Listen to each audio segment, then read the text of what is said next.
in my opinion, I feel like David is better than Christopher Reeve as Superman.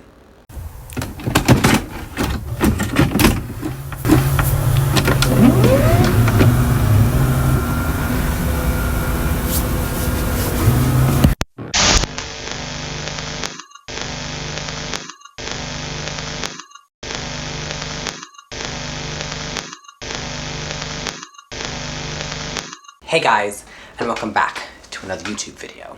So the other day, I had the amazing privilege to see an early release of DC's new Superman movie through the Amazon pre-screening. This video is just going to be a quick synopsis of the film and some opinions and thoughts and basically my review of the film. I am a huge Superman nerd. I love Superman. I grew up watching the cartoon Superman the Animated Series, and I just love Superman. There are honestly no words that could explain my emotions while I was sitting in that theater. James Gunn has created a cinematic masterpiece. It honestly felt like they just took the comic book, ripped it out of the pages, and plastered it onto the big screen.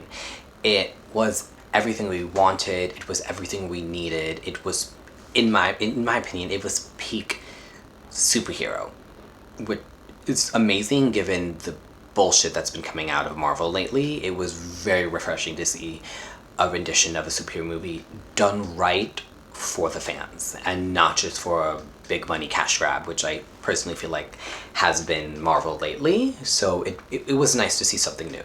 The costumes, the actors were casted perfectly. The cinematography, in my opinion, is what made the film. It was filmed for IMAX. And honestly, some of the scenes, you could just take it as like a still shot. You can like screen grab it and post it in the Louvre. And I feel like it belongs there.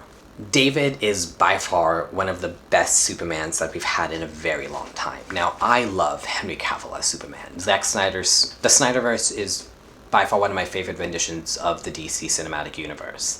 And I love Henry. Henry was amazing. But David,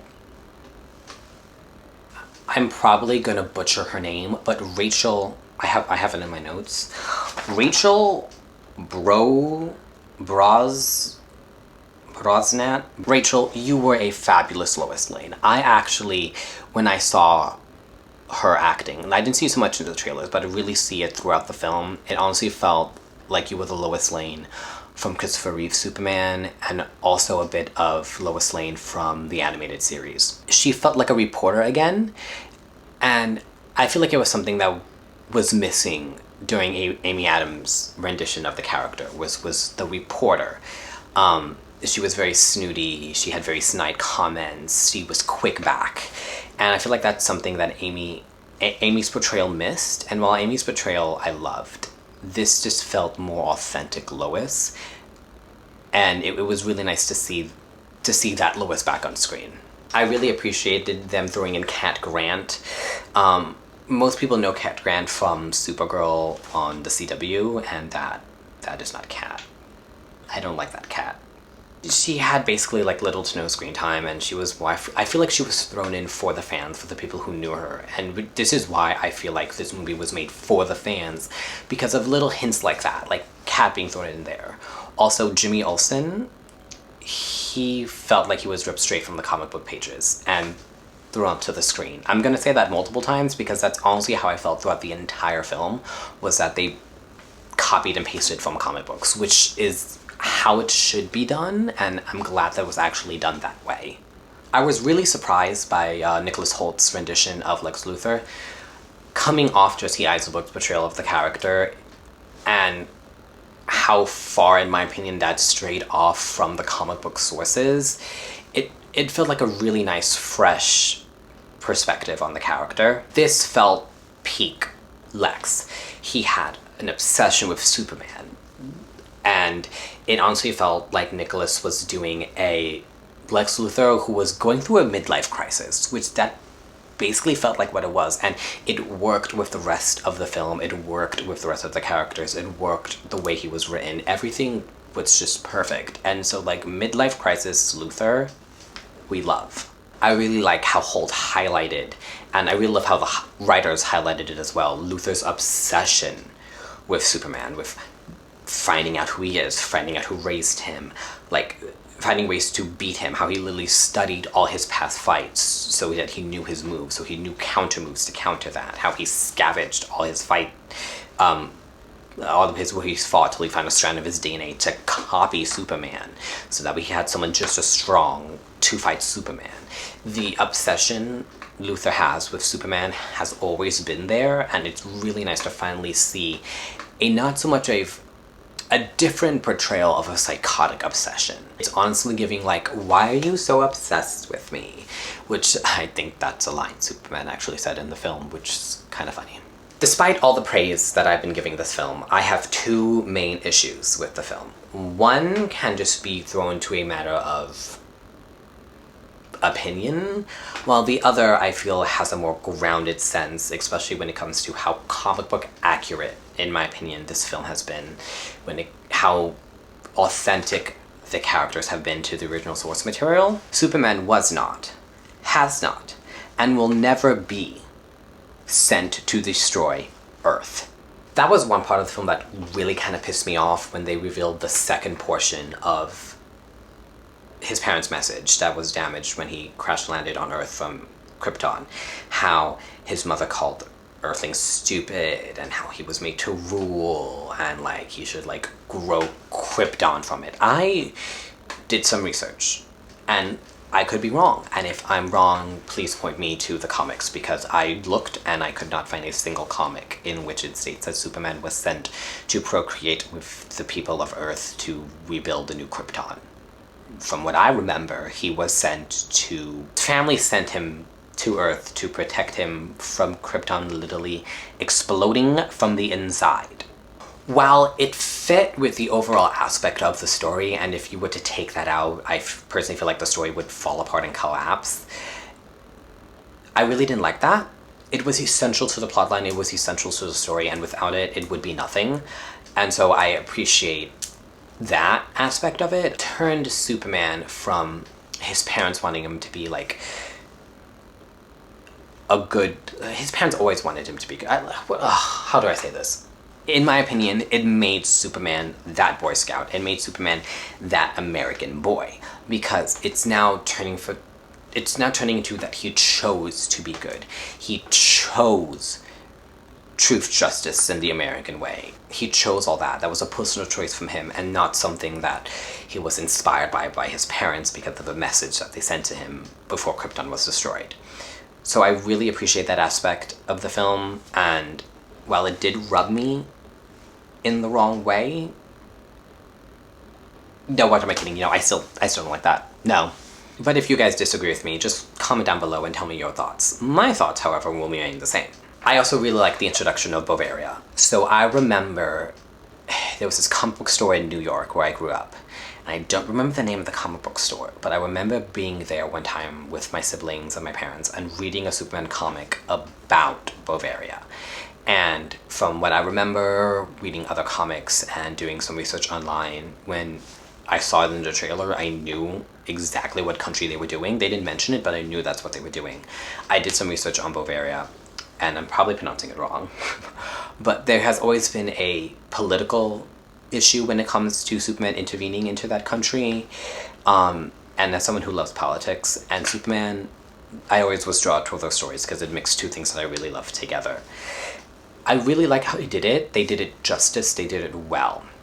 Because it also aids more forward into Superman being Superman and just wanting to do what's right when him and Lois were having a little argument. Or Lois was interviewing Superman. That was a really cute scene, by the way. But that whole scene when he literally just gets upset and goes, "People were going to die." That's Superman. People were going to die. He had no alliance to any political party. He had no alliance to any government, to any private entity, private corporation. He was just representing Superman, representing himself, and saving people and protecting them, because that's what Superman does. I really liked that we finally saw that side of Superman, because I feel like we haven't got that before. The way James Gunn is also introducing the Justice League, because I know that we all know he's revamping the DC Cinematic Universe, and calling them the Justice Gang instead of the League was a really cute aspect. I really like how they're introducing some non-normal superheroes as well. Hawkgirl, Guy Gardner, and Mr. Terrific. Really loved all of them. Nathan Fillion, it's so nice to see you back on the big screen. I have no words to explain my emotions about seeing you back on the big screen. And as Guy Gardner, you were really good, because Gardner's a bitch. Gardner's cocky, Gardner's all over the place, has this love-hate relationship with Superman. It was funny. Comedic timing was really good. Hawkgirl, really good as well. I wish she had more screen time in my opinion, but it's also like Hawkgirl, so who's coming for that?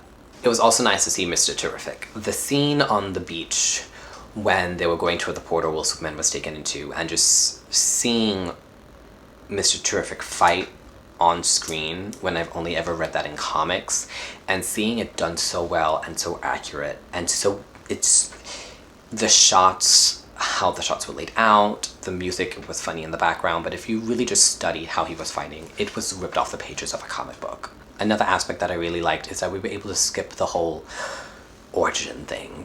We didn't need Krypton exploding again. We didn't need to see him growing up in Smallville. It was really nice to just skip all that because it's Superman. We all know Superman. It's just like Batman. We all know the origin of Batman. There are two prime American comic book heroes in my opinion, and it's just nice to see more focus on the character development instead of the character introduction. We were able to see Superman and Lois more into their relationship and not just them meeting. And Lois interviewing Superman was eventually bound to happen, and so it was nice to see that, and also nice to see the conflict that they had and how they grew from that. It was funny though, seeing Superman barge into Luthor's office because Krypto was missing after Luthor broke into the Fortress of Solitude. Because I'm sorry, if I had my dog missing and I had superpowers like that and I knew who took him, I so damn would be busting down your office door. I probably would be holding you over the Empire State Building. Yeah, I can't fault him for that. I would have done the exact same thing. I knew he wasn't going to get hurt because they would have never hurt the dog on screen. I don't think that would have flied. I also do remember seeing an article, and I don't know if it was real or not, about how there was a scene in which Krypto actually gets punched, but it was taken out because it didn't do well with test audiences. Everyone is aware that the dog was fully animated throughout the entire course of the film. But go figure. So there was one part toward the end of the film in which there was like 3 people 2 rows down in front of me and what sounded like 4 or 5 people behind me, but we all just like went crazy, we went psychotic. I literally yelled, "What the fuck?" A scene toward the end after Luthor was arrested, after it got out that Luthor was teaming up to take over Bavaria and have half of it and name it like Luthor something or like Lextopia or whatnot because of oil depositories or whatnot. Regular Lex Luthor shit trying to get more money. But there was a scene in which they were talking to like members of Congress, people in politics, news organizations, and one of the people that panned over and it said his name at the bottom was Maxwell Lord. And when that went, everyone went crazy because if you know Superman, then you know who Maxwell Lord is. And next to Lex Luthor, Maxwell Lord is villain number 2. So I'm really hoping we see more of Maxwell Lord in the next rendition, the next Superman movie, because by the way this movie went, there better be a part 2 or I will be handwriting a letter to James Gunn condemning his actions if there is no Superman part 2.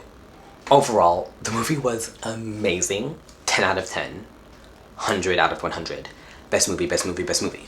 I did mention how I had 2 complaints and how the first one was more centered around my dislikement of the second part of the message from Superman's parents. The other part, more grade down to an opinion and just me being nitpicky, was Martha and Jonathan Kent. I was about to call them Ma and Pa. Martha and John Kent. Maybe it was the actors, maybe it was the way they wrote the characters, I just didn't really vibe with them. Yeah, that was really it. I just didn't vibe with the characters as much as I feel like they wanted us to, especially during like the little father-son scene that Jonathan and Clark had. But their time on screen was so small and insignificant. Well, not insignificant, but was just so small that I don't feel like it mattered. I do have another opinion on the film that may be considered controversial. Who am I kidding? It's very controversial opinion on the film. In my opinion, I feel like David is better than Christopher Reeve as Superman. Once again, in my opinion, like I said before, it felt good, it felt refreshing. With the downgrade, I feel like after Endgame, after the Infinity Saga was over, Marvel was in a downward spiral. They had their ups, Agatha All Along, WandaVision, Moon Knight was kind of good, Secret Invasion was complete dog shit. Multiverse of Madness was... We're not going to talk about Multiverse of Madness. Shang-Chi, however, really good. But besides that, we really haven't had a really good Marvel or just a good superhero movie in general, because the original Justice League, not the Snyder version, the original cut of the Justice League, I'm not even going to give that movie any more screen time or any thought or any process. That movie never happened. The only Justice League that there is Zack Snyder's. And that's it. I do have to say, though, this is a movie of the summer. Like, Fantastic Four has no chance at all. This is going to be the best movie of the summer, and I'm sorry to Marvel. And maybe this will get Marvel to step up their game and do better, especially with the new, Doomsday coming up. So maybe this will get Marvel the kick in the pants that they needed to actually give us classic Marvel again. Give us the reason why I started dressing up when I go to the theaters, why I started buying opening day tickets, why I'm obsessed more now with superheroes than I ever have been. Like I said, this wasn't going to be a deep dive into the film. If you want that, go to one of the nerd channels. I just wanted to give a brief synopsis of my opinions on the film because it was so good. But I hope that you guys enjoy this. Today's date is the 9th. I saw the movie on the 8th with the Amazon pre-screening, which was Tuesday, so today's Wednesday. I'm probably gonna release this Sunday night, Monday morning, just so that way opening weekend can happen, and if people don't happen to accidentally come across spoilers, because I hate that, accidentally coming across spoilers, and I don't want to be the reason why that happens to somebody else. But thank you guys so much for watching. If you like this video, please like, and don't forget to subscribe down below and turn on post notifications. You guys get notified anytime I post a new video. And with that, I'll see you guys in the next one. Oh, wait, hold up. The popcorn bucket. This is the popcorn bucket, the Superman theme popcorn bucket. I didn't get the cup because it was like the tumbler, so it was like the cup within the cup, and they had a little mini crypto on the bottom, so the cup was halfway, and I wasn't paying like $30 for half cup. It will not be a trash can like my Taylor Swift one. This one is probably just going to be room decoration because I love it. Like, look, it even has like, you probably can't see it. Hold on. There we go. It's the Earth and it says Superman. I love it. Okay, guys. We will see you in the next one. Bye.